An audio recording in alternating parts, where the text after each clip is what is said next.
नेता, क्या अभी भी वो कांग्रेस में अपने आप को नेता नहीं मान पा रहे हैं? यहाँ नेता राहुल गांधी जी हैं, हमारे राष्ट्रीय अध्यक्ष जी हैं, उनके बाद हम सब लोग एक कार्यकर्ता हैं। किस कार्यकर्ता को किस समय कौन सी जिम्मेदारी दी गई, ये वक्त की बात है। कल पायलट साहब से आपकी मुलाकात रही, क्या मायने उनके लोग एडजस्ट नहीं हो पाए, क्या उनको कर रहे हैं कहीं पर? ना किसी धड़े के लोग हैं, ना किसी ग्रुप के लोग हैं। यहाँ एक धड़ा और एक ग्रुप है, वो है राष्ट्रीय अध्यक्ष मल्लिकार्जुन खड़गे जी की पार्टी है, उन्हीं का धड़ा है, उन्हीं का ग्रुप है। उसके अलावा कोई ग्रुप नहीं, कोई धड़ा नहीं। तो सभी हमारे सामान्य कार्यकर्ता से लेकर टॉप लीडरशिप तक सब जिसकी जितनी योग्यता जहाँ जहाँ होगी उसकी योग्यता के अनुसार उनकी योग्यता का हम सही समय पर सही इस्तेमाल करें। लेकिन तीनों एक साथ गए तो बात तो हुई होगी ना कुछ? ऑफ कोर्स, जब वो हमारी पार्टी के सम्मानित साथी हैं हमारे, तो जब पॉलिटिकल लोग बैठेंगे पॉलिटिकल बातें तो होंगी ही। राजस्थान में कांग्रेस पार्टी का कार्य, चाहे वो बूथ लेवल का हो, चाहे वो प्रदेश स्तर का पदाधिकारी हो, सभी लोग उत्साह में हैं। सरकार की नीतियों को लेकर खुश है जनता, ये सबसे एक संतुष्ट होने वाली बात है। हमारी पार्टी की नीतियों से, राहुल गांधी जी की पदयात्रा से, देश भर में जो उन्होंने की भारत जोड़ो यात्रा, उससे कार्यकर्ताओं में उत्साह है। कर्नाटक के रिजल्ट से उत्साह है। और ये सारी चीज़ें सब मिलकर ऐसी हैं कि हम सब लोग एक जोश के साथ चुनाव में उतर रहे हैं। दूसरी तरफ भारतीय जनता पार्टी के झूठ से उनका कार्यकर्ता बहुत निराश है, उनके नेता निराश हैं।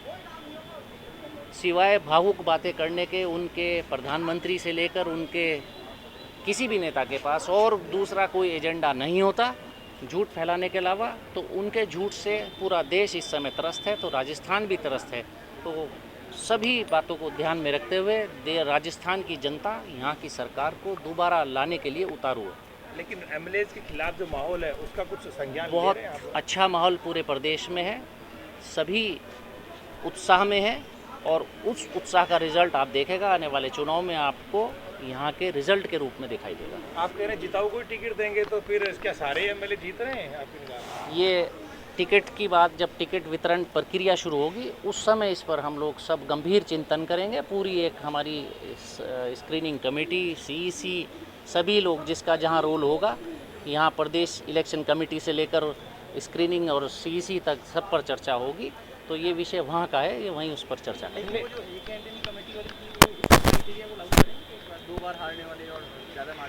जो वेणुगोपाल जी ने, हमारे जनरल सेक्रेटरी ऑर्गेनाइजेशन है, इस विषय में वो कई बार आप लोगों को ब्रीफ कर चुके।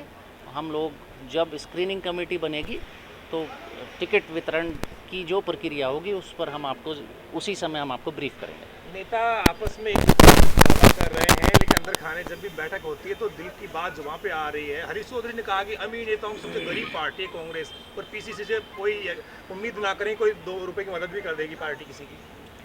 कांग्रेस धन बल के प्रयोग पर ना चुनाव लड़ी है और ना लड़ेगी। ना हमारी धन बल प्रयोग करने की कोई नीति है, ना हमारी पार्टी ने किसी के विरुद्ध कोई जांच बिठाने की नीति की। भारतीय जनता पार्टी की नीतियां, इनकम टैक्स की रेड, ईडी की रेड, सीबीआई का दबाव, अलग अलग प्रदेश में, हर प्रदेश में जहां चुनाव आता है वहां इनकी ये टीमें पहुंचती हैं।